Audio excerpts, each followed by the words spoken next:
Venu pour célébrer sa gloire. Dans 1 Timothée chapitre 6, c'est ce texte, on est rendu dans ce texte dans 1 Timothée, on va continuer ce matin. Hein? On célèbre évidemment le roi des rois, le Seigneur des seigneurs, et c'est le texte que nous avons dans 1 Timothée chapitre 6, on va terminer le chapitre bientôt, et c'est le seul endroit où Paul, dans ses lettres, utilise cette pleine expression, le roi des rois, le Seigneur des seigneurs. On veut célébrer cette gloire-là. Prions ensemble ce matin. Seigneur, nous nous rassemblons avec toi, et nous voulons chanter ta gloire, Seigneur. Tu nous donnes, évidemment, en Église, dans la communion fraternelle, dans le souvenir de ce que tu as fait, Seigneur, ces moments clés, ces moments, Seigneur, où on peut regarder à ce que tu as fait et s'introspecter aussi, regarder à ce que tu fais dans chacune de nos vies. Et c'est ce que l'on veut faire encore aujourd'hui. Et on te prie, Seigneur, de faire cette chose par ta parole. Il n'y a que ta parole qui peut nous parler, par l'œuvre de ton Esprit Saint et par ta majesté, ta gloire que tu révèles, Seigneur, à nos cœurs. Et on te prie de le faire en ce moment, en ton nom, Jésus. Amen. J'arrête pas de dire ce matin, hein? Et ça, c'est des défauts. On se rencontre le matin habituellement. Mon cerveau est dit le matin, mais on est évidemment l'après-midi. 1 Timothée, chapitre 6, verset 11. « Pour toi, ô homme de Dieu ou femme de Dieu, fuis ces choses et recherche, voici ce que Dieu nous dit de rechercher, la justice, la piété, la foi, l'amour, la patience, la douceur. Combat le bon combat de la foi, saisis la vie éternelle à laquelle tu as été appelé et pour laquelle tu as prononcé cette belle confession en présence d'un grand nombre de témoins. Je te le recommande devant Dieu qui donne la vie à tous les êtres et devant le Christ Jésus qui a rendu témoignage par sa belle confession devant Ponce Pilate. Garde le commandement sans tâche, sans reproche, jusqu'à l'apparition de notre Seigneur Jésus-Christ, qui manifestera en son temps le bienheureux et seul souverain, le roi des rois, le Seigneur des seigneurs. Vous avez le droit de dire Amen à tout moment ici, vous savez. Hein? Le roi des rois, le Seigneur des seigneurs, qui seul possède l'immortalité, qui habite une lumière inaccessible, que nul homme n'a vue ni ne peut voir, à lui l'honneur et la puissance éternelle. Amen. Si on n'avait pas déjà prié, on le referait. On rendrait encore gloire à Dieu en prière. On peut dire que le Seigneur nous encourage par sa parole, n'est-ce pas? C'est un message déjà dans sa parole et on va prendre quelques minutes ensemble pour regarder ce texte. Pour toi, hein, ô homme de Dieu, évidemment, on est dans cette série dans 1 Timothée, on le voit, on continue. Il a parlé de plusieurs choses déjà, Paul, à Timothée. Homme de Dieu, femme de Dieu, mettez femme ici, hein? Ce que nous sommes, Paul rappelle, ce que nous sommes par la grâce de Dieu. Hein? Nous sommes hommes et femmes de Dieu par la grâce de Dieu et par la force de Dieu qui vient de lui, à cause de lui, grâce à lui. Mettez tous les noms. On a vu dans nos dernières études, hein, avec les thèmes que Paul a abordés, qu'il nous parle de l'appartenance ici, que nous appartenons à Christ. Nous sommes hommes et femmes de Dieu. Nous lui appartenons. Nous lui avons donné notre vie, si vous l'avez fait. Donnez la vie à Dieu. Et de Dieu, nous voulons, hein, hommes de Dieu, femmes de Dieu, nous voulons ressembler à Christ, au témoignage que Christ a fait. Et encore une fois, ça engage notre responsabilité ici. Hein? Paul utilise ce terme « homme de Dieu » en parlant à Timothée, chacune d'entre nous ici aujourd'hui encore. Il utilise ce terme-là qui est utilisé seulement pour les prophètes dans l'Ancien Testament. Les prophètes, les dirigeants dans l'Ancien Testament, hein, qu'on appelait hommes de Dieu, spécifiquement Samuel, qui est appelé à plusieurs reprises « toi, homme de Dieu », David, Moïse, Élie, qu'on appelait des hommes de Dieu. Et c'est comme ça que Paul appelle Timothée, homme de Dieu, n'est-ce pas? Et ça réfère évidemment à celui qui sert Dieu, celui ou celle qui sert Dieu. Et ici, spécifiquement pour l'Église, le représentant, celui qui est appelé à être pasteur de l'Église, Timothée à Éphèse, celui qui représente Dieu, qui parle en son nom. Et le Seigneur nous a donné, évidemment, un portrait clair de ce qu'est un homme de Dieu. Peu importe, écoutez ceci, peu importe la doctrine que l'homme et la femme ont fait de l'homme de Dieu. Hein, peu importe ce que les hommes en ont fait, de ce que c'est qu'un homme de Dieu. Peu importe ce que les églises en ont fait, les titres qu'ils se sont donnés. Paul donne une image très claire ici du caractère de ceux et celles qui servent Dieu, qui veulent servir Dieu, qui appartiennent à Dieu, peu importe la doctrine qu'on en a fait dans les églises, dans les, évidemment, perspectives personnelles. Un homme de Dieu n'est pas vantard, un homme de Dieu n'est pas méprisant, il n'est pas arrogant, c'est de ces choses-là dont il parlait. Il n'y a pas d'élite, il n'est pas au-dessus, il n'est pas supérieur, pas plus intelligent, pas plus saint. Vraiment, il donne ces éléments-là et il dit, après avoir donné tous ces éléments-là, voici toi, homme de Dieu. Et on s'attendrait, probablement, peut-être, à ce que la première chose qu'ils disent après cette appellation homme de Dieu, femme de Dieu, ce serait combat. Toi, homme de Dieu, combat. On pourrait peut-être avoir cette envie de dire que c'est la première chose qu'il dit. Mais la première chose qu'il dit ici, c'est fuis. Toi, homme de Dieu, fuis ces choses. Fuis ces mauvaises choses dont il nous a mentionné dans la lettre. Il fuit, un homme et une femme de Dieu fuient ces choses, n'est-ce pas? Et ce n'est pas une image contradictoire au combat. Paul a commencé la lettre à 1 Timothée en parlant. Dans 2 Timothée, il l'utilisera aussi. Mais il a utilisé cette image-là, et ce n'est pas contradictoire au combat, mais plutôt en opposition ici aux circonstances, aux faux enseignants, et il l'a mentionné au tout début de la lettre, à ceux qui s'attachent. Certains s'attachent. Il a même parlé des fables. Fuis les fables que la culture a créées, fuis les fables que la religion, les traditions qu'on a créées, fuis ces choses. Fuis les discours vains, fuis tout ça. Alors qu'il a dit, pour certaines personnes, elles s'attachent à ces choses. Elles s'attachent au discours vide. C'est des personnes qui ont ce désir de diviser. Ces personnes qui ont le désir d'avoir l'honneur pour elles-mêmes. On a vu ces choses. Si tu compétitionnes avec moi, ma petite, je ne pourrais pas continuer. Si vous voulez, vous pouvez aller juste à l'arrière un tout petit peu, c'est gentil, merci. Tu as une très belle voix en passant. Mais fuis ces choses. Et toutes ces choses qu'on vient de voir dans la lettre à 1 Timothée, fuis-les. Fuis-les. Ne cherche pas l'honneur pour toi-même. Fuis, n'est-ce pas? Ensuite, et c'est le contexte dans lequel Paul parle à Timothée, peut-être spécifiquement, des fois on en a besoin de se faire rappeler, de ne pas fuir ses responsabilités. Première chose qu'il a dit à Timothée, reste à Éphèse. Sois courageux.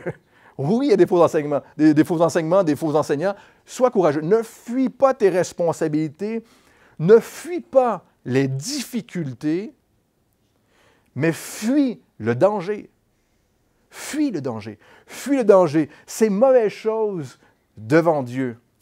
Ici, on en a plein encore des choses dont on nous a parlé de fuir. Fuis le commérage, il a dit. Fuis le commérage. Fuis le favoritisme. Les discours vides. Fuis ces choses. La popularité, chercher en l'honneur pour soi-même, la promotion, la popularité, le pouvoir. Fuis ces choses. L'appât du gain, il a parlé. Fuis ces choses. Fuis-les.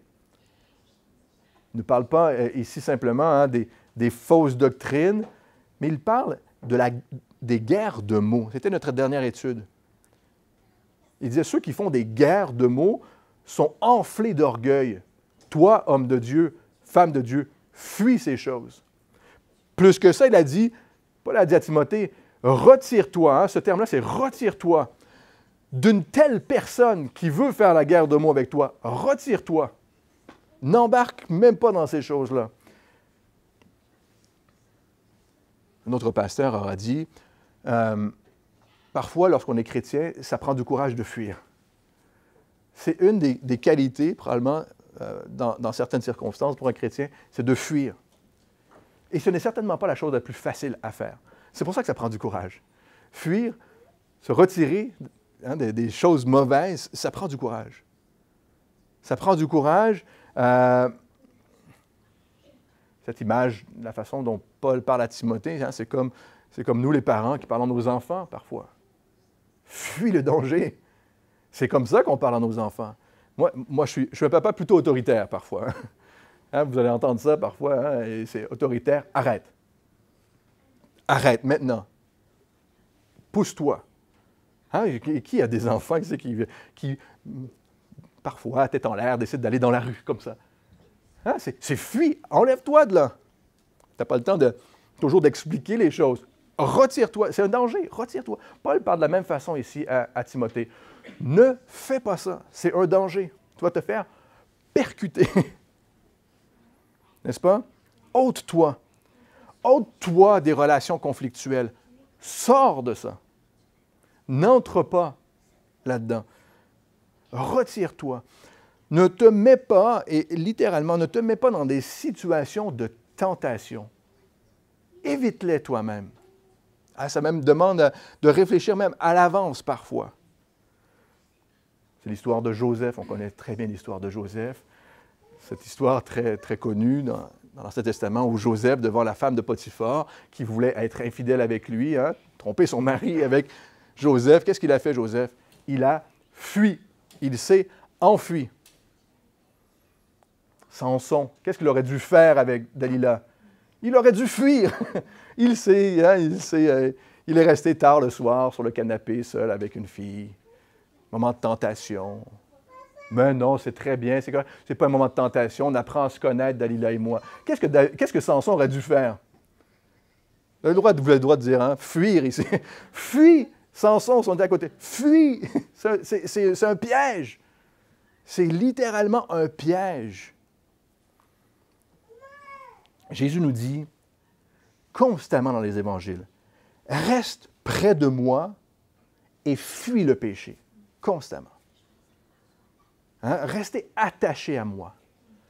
Restez près de moi, mais fuyez le péché. Vous vous souvenez de cette femme qui avait péché dans adultère? Jésus ne l'a pas jugée. Il l'a prise. Il l'a protégée de tous ses détracteurs. Il l'a protégée. Mais qu'est-ce qu'il a dit à cette femme? Va et ne pêche plus. Retire-toi de ça. Reste près de moi. Je suis le cep. Vous êtes les sarments. On va être près de Jésus et loin des situations de tentation et de péché, de choses mauvaises, littéralement. J'espère que c'est un message d'encouragement pour vous aujourd'hui. Et c'est le verbe que Paul utilise ici, c'est continuellement. Continuellement, fais ça. Continuellement, retire-toi de ces situations dangereuses, de ce danger. Retire-toi avec amour. C'est un des meilleurs conseils qu'un pasteur plus âgé m'ait jamais donné quand j'étais jeune. Retire-toi avec amour. Tu n'es pas obligé de juger quelqu'un, tu n'es pas obligé de te plaindre, tu n'es pas obligé de mettre les gens plus bas. On a vu, Paul disait, ne parle pas avec... Ne fais pas sentir les gens coupables. Retire-toi avec amour. Parfois, c'est la meilleure chose à faire. Alors que Paul dit ici de se retirer de quelque chose de mauvais, il ne nous dit pas de se retirer de quelque chose de mauvais sans rien de bon. Il nous dit littéralement de se retirer des choses mauvaises afin de courir vers les choses bonnes. Retire-toi des choses mauvaises pour aller vers les choses bonnes. L'homme de Dieu, la femme de Dieu recherche, fait l'objet de ses investigations, de ses recherches, de son intellect, de son cœur, de ses sentiments. Poursuit, littéralement ici, pourchasse. Un commentaire disait, nous devons simplement fuir ce qui est mauvais, comme on fuit le danger, et courir après la sainteté. Le message de Paul dans 1 Timothée. Pas le légalisme, la sainteté. Vouloir plaire à Dieu, faire ce qui est bon devant lui. Courir vers la sainteté comme on le ferait pour obtenir du succès. Qui veut du succès? Qui a couru après le succès, s'est rendu compte que le succès, ça n'ajoutait rien à sa vie? Qui a fait ça pendant longtemps? Peut-être que certains d'entre vous avaient couru avoir du succès, avoir des possessions, vous avez fait ça. Qu'est-ce que ça a amené de plus à votre vie?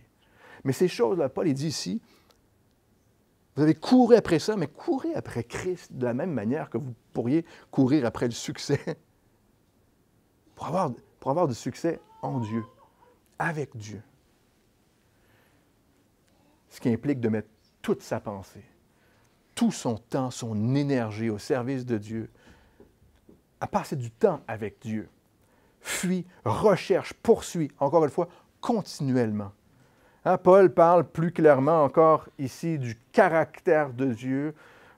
Paul nous a donné dans 1 Timothée tellement d'aspects du caractère de Dieu que l'on veut imiter. Hein, je suis saint, donc vous serez saints.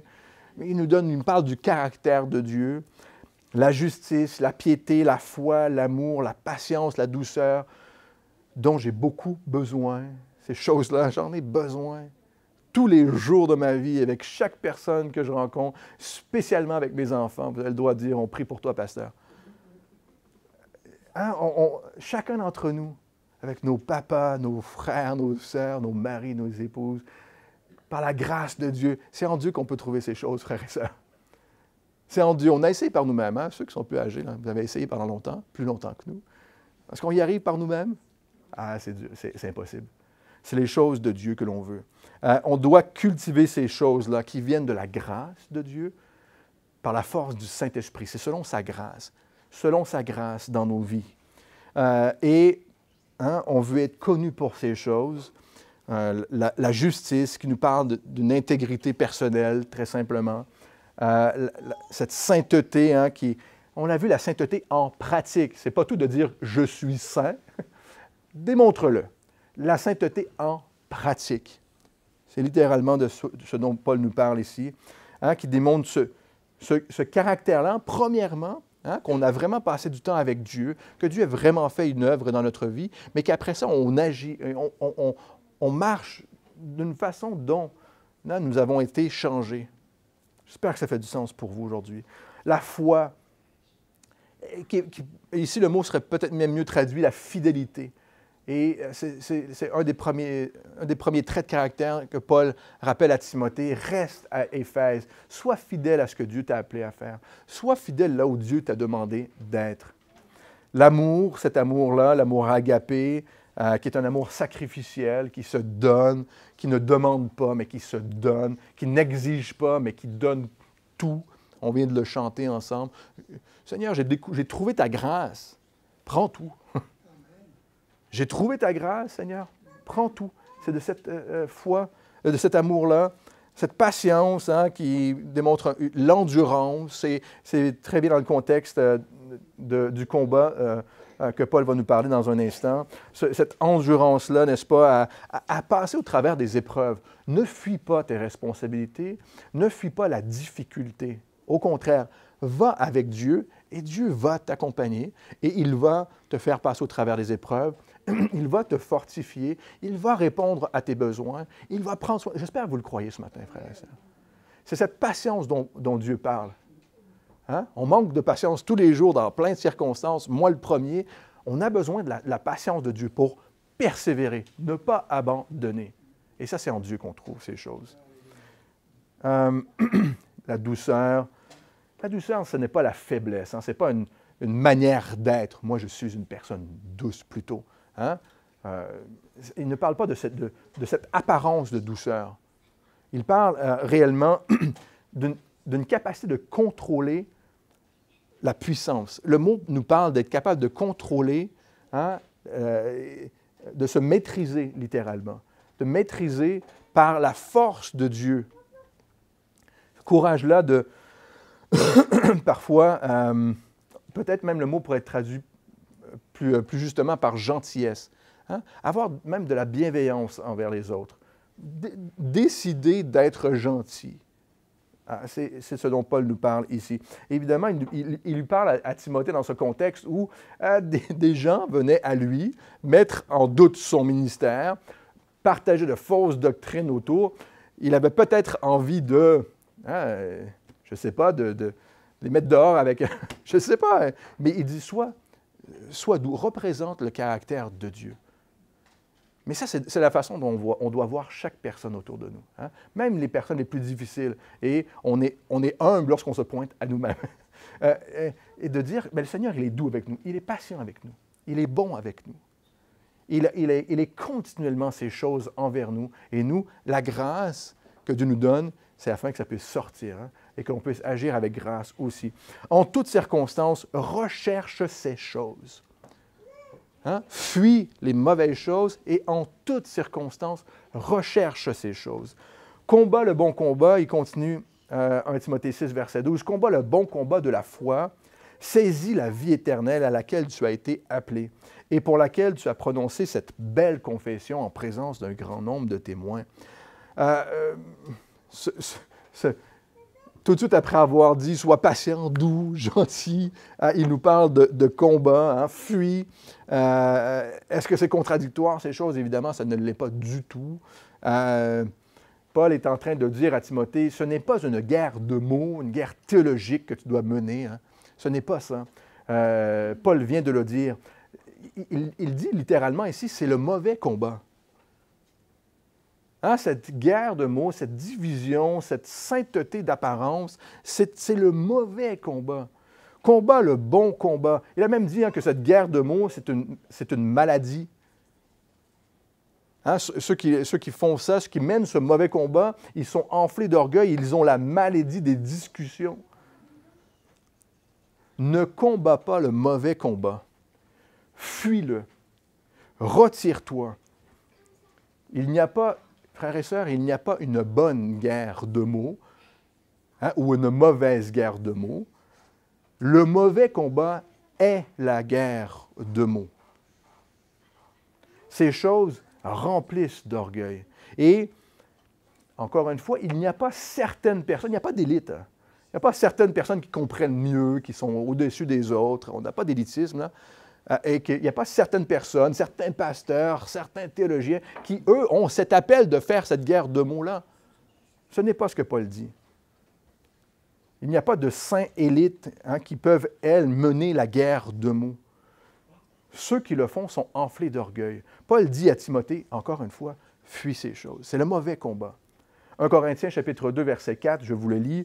Paul dira aux Corinthiens, « Ma parole et ma prédication ne reposaient pas sur les discours persuasifs de la sagesse, mais sur une démonstration d'esprit et de puissance, afin que votre foi ne soit pas fondée sur la sagesse des hommes, mais sur la puissance de Dieu. » Afin que votre foi ne soit pas fondée sur la sagesse des hommes, mais sur la puissance de Dieu. J'espère que c'est ce que vous désirez dans votre vie, la puissance de Dieu.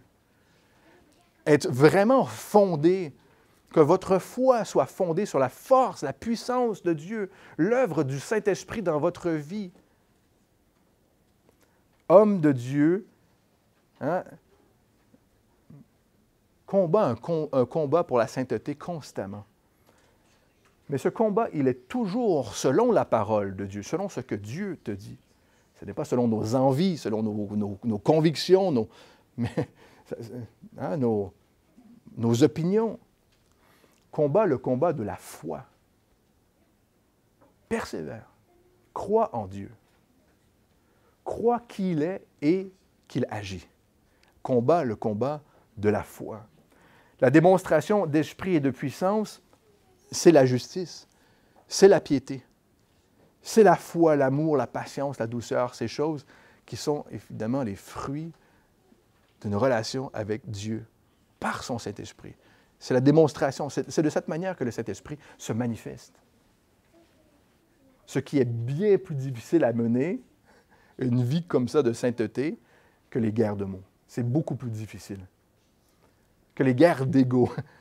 Hein? C'est plus difficile de chercher la sainteté par l'œuvre du Saint-Esprit dans notre vie que de le faire par nos propres forces, par notre intellect, par nos mots, par notre apparence parfois. Le mot combat ici, hein, est différent de celui qu'il a utilisé au chapitre 1, verset 18. Il a dit, hein, combat le bon combat aussi. Ce mot-là dont il parle plutôt au chapitre 1 référait pratiquement peut-être plus à l'idée d'être un soldat. Et ici, il nous parle peut-être plus à un sportif. Quelqu'un qui mène une compétition. Combat le bon combat, n'arrête pas. Hein, tu as besoin d'énergie, tu as besoin de courir, il y a un but. Regarde le but en tête, il y a un prix. Il nous parle d'un prix ici.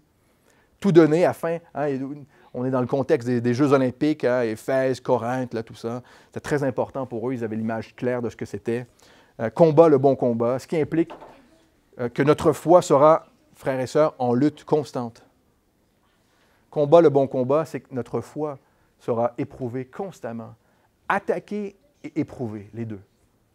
Attaquée et éprouvée constamment. Mais n'abandonne pas, le Seigneur est là. Le Seigneur agit. Une lutte constante pour se détourner de ce qui est mauvais. C'est une lutte constante dans notre vie, qui ne cesse jamais. Détourne-toi de ce qui est mauvais. On prend de l'expérience. Hein? Lorsqu'on apprend à dire non une fois, 2 fois, 100 fois, 20 ans, 30 ans, on acquiert, Paul parle d'une maturité spirituelle. On acquiert une maturité. Mais cette maturité est toujours dans la grâce de Dieu. Reste près de lui et éloigne-toi du péché. Éloigne-toi en faveur de ce qui est bien. Combat le combat de la foi en faveur de l'Évangile. De l'Évangile. La foi, c'est l'Évangile. Jésus est venu et Jésus revient. Ça, c'est l'Évangile de Dieu. C'est le message qu'il nous donne.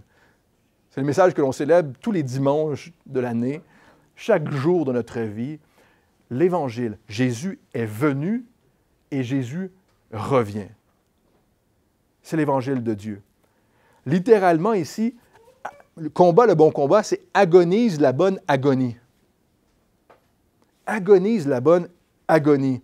Philippiens chapitre 1, tournez avec moi dans Philippiens chapitre 1.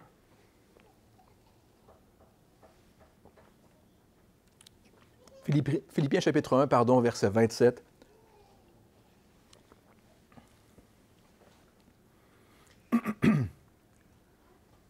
Verset 27. Seulement conduisez-vous d'une manière digne de l'Évangile de Christ. Verset 28. Combattant d'une même âme pour la foi de l'Évangile. Verset 29, Paul va terminer, hein, 29-30, Philippiens chapitre 1. Car il vous a été fait une grâce non seulement de croire en Christ, mais encore de souffrir pour lui. Considérez-vous une grâce de croire en Christ, mais aussi de souffrir pour lui? C'est une grâce de pouvoir souffrir pour lui, en soutenant le même combat que vous m'avez vu livrer et que vous l'apprenez, je livre encore maintenant. Agonise la bonne agonie.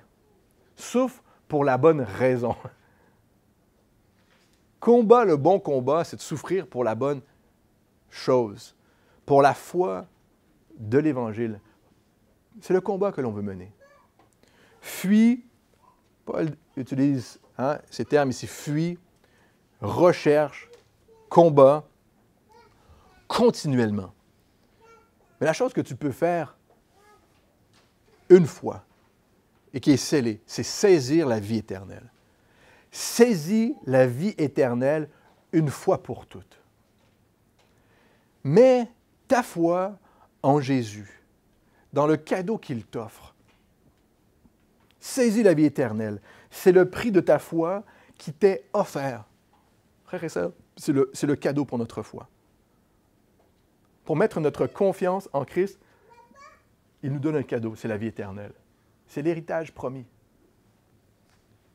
Maintenant. Saisis la vie éternelle maintenant. Maintenant, c'est notre héritage. Paul a parlé de profit. C'est ton seul profit dans cette vie. C'est la vie éternelle. Saisis-la.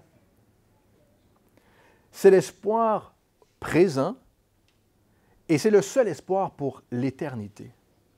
C'est le seul. Et aujourd'hui, c'est un moment de saisir la vie éternelle. Hein? Certains, évidemment, se contentent de 75 ans de vie d'espérance. 80. On va en souhaiter 85 à ceux qu'on aime beaucoup, beaucoup. Mais le monde, lorsqu'on parle avec les gens autour de nous, se contente de bien peu. Après cette vie, moi, c'est terminé. Qui t'a dit ça, premièrement? On l'a vu dans Timothée. Qui t'a dit que c'était vrai, ça? Deuxièmement, pourquoi te contentes-tu de ceci alors que la parole t'offre la vie éternelle? La vie avec Dieu. Ceux qui espèrent dans cette vie seulement, espèrent en bien peu de choses. Bien peu de choses. veulent, évidemment, au prix de plaisirs éphémères, troquer la vie éternelle. Pour des plaisirs éphémères, et on le sait, hein, le péché fonctionne de cette manière. Juste pour des plaisirs maintenant, un peu d'argent, un peu de plaisir, on est prêt à renier au cadeau que Dieu nous donne, la vie éternelle. Frères et sœurs, on a 75 ans, 80 ans, on souhaite encore le mieux, 85 ans, pour le connaître et le faire connaître. J'espère que c'est le désir de votre vie. Que le désir que votre vie soit de vouloir connaître Jésus et de le faire connaître. C'est ça l'espérance qui est offerte. Seul futur qui nous donne, évidemment, Paul parle de cette manière, c'est le seul futur qui nous donne une motivation pour maintenant. Il n'y a pas d'autre motivation, c'est de savoir que nous passons l'éternité avec lui. Le combat est difficile. Parfois, le combat est long. Ça charme parfois, hein? Mais il y a une espérance que nous avons, nous pouvons saisir aujourd'hui, qui nous motive pour l'éternité, frères et sœurs. Paul dit littéralement « attrape-la ». Attrape-la. Et n'arrête pas de l'attraper. Saisis et ne lâche pas. Saisis-la. Et continue de croire que c'est ton seul espoir.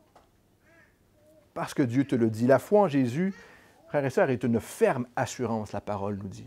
C'est une ferme assurance. C'est la seule chose sur laquelle notre vie peut être fondée, réellement solide. Je ne sais pas sur quoi vous avez décidé d'appuyer votre vie, mais la seule assurance, le seul fondement solide, c'est la foi en Jésus. Saviez-vous? C'est la seule. On a vu que les richesses, hein, Salomon nous dit qu'en une mauvaise affaire, les richesses peuvent partir comme ça, c'est terminé. Tout ce que tu as accumulé, une mauvaise affaire du jour au lendemain, ton banquier t'appelle, ben, tu as mal placé ton argent, c'est fini, tu n'en as plus. Alors que cette vie éternelle maintenant, Paul met en contraste, hein, c'est la seule assurance pour ta vie, le seul fondement. Jean chapitre 17, verset 3, je vous le lis. « Or, la vie éternelle, c'est qu'ils te connaissent, toi, le seul vrai Dieu, et celui que tu as envoyé, Jésus-Christ. » C'est ça la vie éternelle, c'est de connaître Dieu. De connaître Dieu. Saisis-la. Et non seulement ça, la manière dont Paul parle, c'est « laisse-le te saisir ». Laisse Dieu se saisir de toi, avec sa main tendre, son caractère, sa justice, sa piété, sa douceur, sa tendresse. Qui a besoin de la main tendre de Dieu dans sa vie parfois? Juste, j'ai besoin de toi, Seigneur. Touche-moi. Touche mon cœur. N'essaie pas de saisir la vie temporaire. Ne mets pas ta main sur ta vie temporaire pour ne plus la lâcher. La vie éternelle est une invitation, frères et sœurs, ouverte et continue à tout homme, toute femme, à mettre leur foi en Jésus. Cette invitation, saisis la vie éternelle, est une invitation constante. Constante. Ce n'est pas une fois que quelqu'un m'a dit non, c'est terminé pour lui. Jésus t'aime toujours, tu sais. Il t'invite toujours, il veut toujours t'offrir la vie éternelle. La confession qui donne la vie, Paul dit, hein, Romains chapitre 10, verset 9, vous connaissez ce passage, je vous le lis. « Si tu confesses de ta bouche le Seigneur Jésus, et si tu crois dans ton cœur que Dieu l'a ressuscité d'entre les morts, tu seras sauvé. Car en croyant du cœur, on parvient à la justice, et en confessant de la bouche, on parvient au salut. Selon que dit l'Écriture, quiconque croit en lui ne sera pas confus. » C'est la seule assurance. Vous ne serez pas confus, frères et sœurs, lorsqu'on présente l'Évangile. Jésus est venu, il revient. Hein? Et on passera l'éternité avec lui. Vous ne serez pas confus. Vous allez voir quand il va revenir. C'est le bonheur total, c'est la joie éternelle, c'est la perfection. C'est terminé. Cette confession que tu as prononcée, hein, cette belle confession, on ne sait pas si Paul parle de son baptême, on ne sait pas s'il parle probablement du moment où il a été appelé comme pasteur, il en a parlé dans le Timothée, mais, ou son ordination, hein, comme on peut l'appeler. Mais cette confession qui déclare, cette confession que tu as faite, qui déclare qui est Jésus et qui s'engage. selon cette confession, selon ce moment où tu as décidé de confesser, de dire que Jésus est ton sauveur, que tu veux le suivre. Tu déclares et tu t'engages. Cette sainteté en pratique, c'est de déclarer Dieu et c'est de s'engager pour Dieu. Hein? À une nouvelle vie. À servir, et Paul va le mentionner ici, le roi des rois, le Seigneur des seigneurs. Ce n'est pas de dire sans agir, ni agir sans confesser, ce qu'on aimerait beaucoup parfois, hein, pour les plus timides d'entre nous. Là. Moi, je ne veux pas que personne me regarde. Je veux juste vivre Jésus, puis c'est terminé. Confesser Jésus, ce n'est pas non seulement avoir que des bonnes actions. Notre désir, c'est de connaître Jésus et de le faire connaître. Ça nous en coûte parfois. Ça nous en coûte parfois, mais de chercher le caractère de Dieu, de chercher Dieu qui agit dans mon cœur, c'est lui qui fait ces choses, qui me rend apte à ces choses-là. Agir sans proclamer, frères et sœurs, permettez-moi de vous dire ceci. Agir sans proclamer, c'est la moitié de la sainteté. C'est comme si Jésus était mort, mais il n'était pas ressuscité. Ce n'est pas le caractère complet de Dieu. C'est comme dire Jésus est mort, mais il n'est pas ressuscité. Ce que beaucoup de chrétiens confessent ou se disent chrétiens. Ce christianisme aujourd'hui, hein, qui veut diluer le message de l'Évangile. Jésus est mort et il est ressuscité.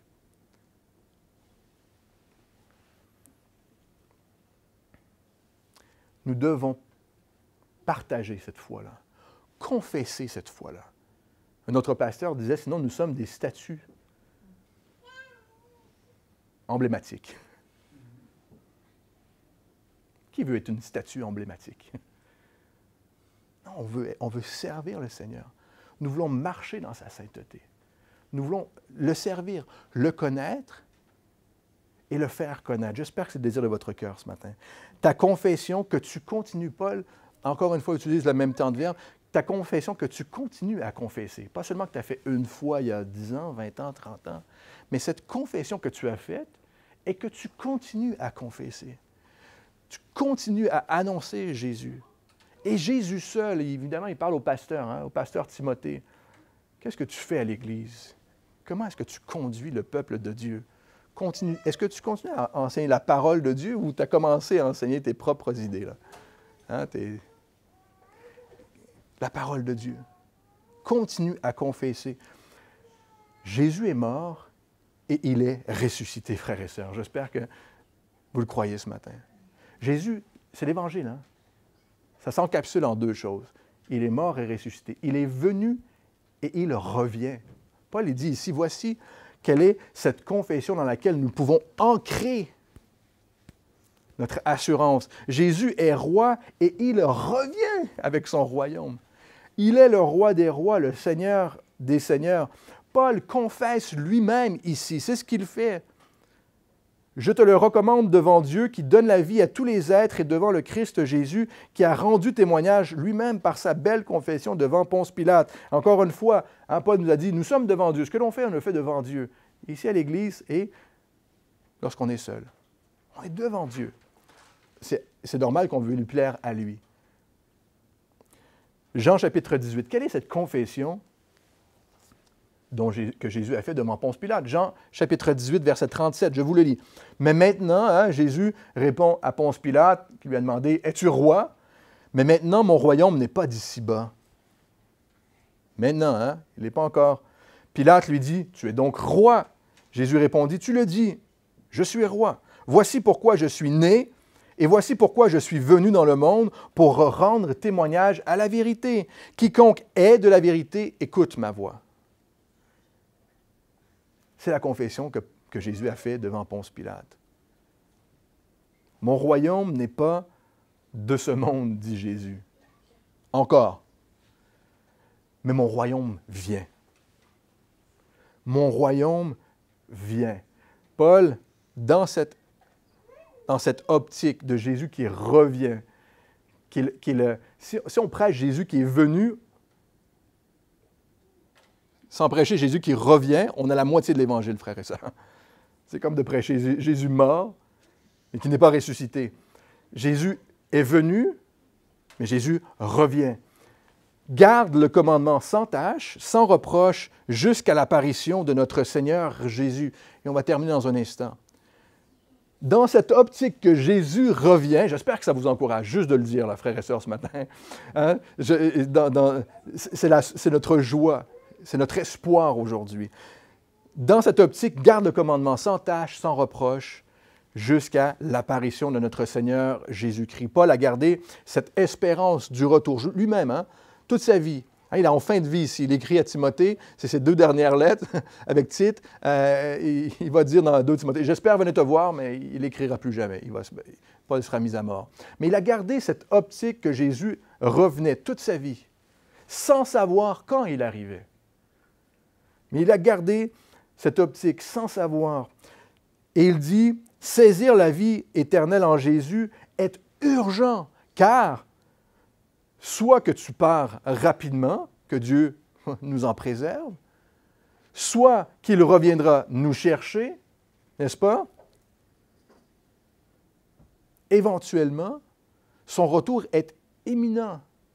Et nous devons et nous pouvons nous réjouir dans cette espérance que Jésus revient bientôt, qu'il viendra nous chercher, frères et sœurs.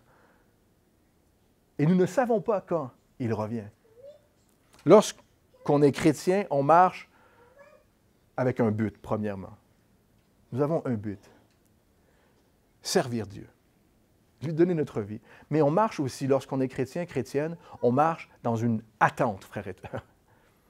Nous avons une attente. L'attente du retour de Jésus. On met notre vie à profit. On espère qu'elle sera profitable. J'espère que c'est le désir de votre cœur, que votre vie sera profitable. L'annonce du retour de Jésus est la seule chose qui peut nous donner le courage d'attendre et de vivre pieusement, frères et sœurs. C'est ce qui nous donne le courage de vivre pour Christ. C'est de savoir qu'il revient. Avez-vous oublié qu'il revient? Avez-vous mis de côté cette idée parfois? Pendant quelques semaines, quelques mois, quelques années peut-être. Qu'il revient. Cette urgence de garder le commandement, de vouloir suivre, être saint, hein, de garder ce commandement sans reproche. Des fois, la raison pour laquelle parfois on oublie de marcher pour Dieu, de marcher avec Dieu, c'est qu'on oublie qu'il revient. On ne sait pas quand il revient, mais on vit dans cette attente joyeuse. L'annonce du retour est ce qui nous donne le courage. Et c'est le plus bel avertissement que la parole nous donne. Le plus bel avertissement. La plus belle des motivations pour se lever chaque matin et d'avoir le courage de combattre le bon combat. Si vous avez besoin de courage le matin, Jésus revient bientôt. Peut-être aujourd'hui. Vous savez quoi? C'est peut-être aujourd'hui. C'est peut-être la dernière fois qu'on célèbre dimanche ensemble ce culte. On se revoit au ciel, frères et sœurs. Par la grâce de Dieu, que Dieu le veuille, n'est-ce pas? Les enfants, saisissez la vie éternelle. Chacun d'entre vous, saisissez la vie éternelle maintenant. C'est urgent. On vit non seulement dans cette urgence, mais dans cette motivation constante. Ce matin, Jésus revient. Je ne sais pas, mais je l'espère beaucoup, franchement, mon frère. J'espère. Mais c'est le courage que ça nous donne. C'est le témoignage que Dieu nous donne aussi à transmettre. C'est cette confession. Jésus est venu, mais Jésus revient. Lorsqu'on parle à ceux qui ne le connaissent pas, c'est quoi? Aujourd'hui, c'est important. Saisis la vie éternelle. Il n'y a pas d'autre message d'espoir sur cette planète. Il n'y en a pas d'autre. Regarde, là, tu as 5 minutes sur Google, mais dans 5 minutes, peut-être que Jésus revient. Et à ce moment-là, si tu as mis ta foi en lui, tu as saisi la vie éternelle, tu es sauvé, c'est fini. Tu es avec lui, tu es dans sa main pour l'éternité et tu auras... toutes les promesses de Dieu s'accompliront pour l'éternité. J'espère que vous êtes heureux ce matin. J'espère que ça vous encourage. J'espère que ça vous encourage. C'est la chose la plus saine à se rappeler et à rappeler. C'est ça la saine doctrine. Paul nous parle de ceux qui ont des fausses doctrines, ceux qui ont la saine doctrine. Vous voulez marcher avec la saine doctrine, rappeler les bonnes choses, vous rappeler les bonnes choses selon la parole de Dieu. c'est que Jésus revient. Il revient bientôt. Le roi des rois, le sauveur des sauveurs, va se manifester. Enfin, vous allez pouvoir, tout le monde à qui vous avez dit Jésus est le roi, mais c'est ça. Ils vont tous voir que vous aviez raison, que la parole de Dieu avait raison. J'espère que ça vous excite un peu. Et c'est la seule chose que l'on souhaite à tous ceux et celles qui sont autour de nous, c'est de le connaître aussi. J'espère que vous le croyez ce matin, que c'est votre désir. Paul confesse lui-même ici. C'est une confession qu'il fait. Hein? Jésus revient, et voici, jusqu'à l'apparition de notre Seigneur Jésus, que manifestera en son temps le bienheureux. Paul était apaisé. Il ne sait pas quand Dieu revient. Il veut marcher avec Dieu, ne sachant pas quand il revient, mais il est apaisé. En son temps, je lui fais confiance. Hein? Je lui fais confiance. Je sais que Dieu ne m'a pas oublié. Je sais que Dieu ne m'a pas oublié. Qu'en son temps, le bienheureux est le seul souverain, le roi des rois, le Seigneur des seigneurs, qui seul possède l'immortalité, qui habite une lumière inaccessible, que nul homme n'a vue, ni ne peut voir, à lui seul, l'honneur, la puissance éternelle. Et on termine avec ceci. Quand Jésus viendra, il montrera qu'il est le seul vrai Dieu. Tout genou fléchira devant lui. Il est le seul vrai Dieu, le seul souverain, le roi de tous les rois, le Seigneur de tous les seigneurs. Malgré que Paul ici applique le souverain, le roi des rois, le Seigneur des seigneurs, au Père, à Dieu le Père, dans sa majesté. On sait qu'il a en tête Dieu le Père. Jésus, évidemment, révèle le Père, frères et sœurs. Dans Jean chapitre 17, il a dit, Jésus dans sa prière, « Le Père glorifie le Fils et le Fils glorifie le Père. » Le Père glorifie le Fils, qui il est. La gloire revient à Dieu seul, frères et sœurs. À Dieu seul. Nos amis témoins de Jéhovah, mormons, adventistes, tous ceux qui disent que Jésus n'est pas Dieu. La parole de Dieu nous dit que Jésus est Dieu. Et on prie que tout homme, toute femme puisse être éclairé par cette vérité aujourd'hui. Jésus est Dieu. Il manifeste la gloire du Père. Jésus n'a pas besoin de l'approbation des hommes. Il n'a pas besoin de notre approbation. Mais nous avons besoin du sien, de son approbation. Jésus est Dieu, le Saint-Esprit est Dieu, le Père est Dieu. Chacun, dans Jean 17, vous regarderez, chacun révèle la gloire de l'autre. Apocalypse, chapitre 17, verset 14, Apocalypse 19 nous rappelle cette même chose, nous rappelle que lorsque Jésus reviendra, il nous montrera qu'il est le roi des rois, ce même nom qui est donné au Père, à Jésus. Il est le roi des rois, le Seigneur des seigneurs, qu'il est le seul souverain, qu'il seul possède l'immortalité. Vous voulez vivre, frères et sœurs? Mettez votre foi en Jésus et en Jésus seul. Car il nous donne la vie éternelle, qui habite une lumière inaccessible, qui n'a jamais vu la mort, qui ne peut pas voir la mort. Il n'est pas sujet à la mort. Jésus nous donne sa vie.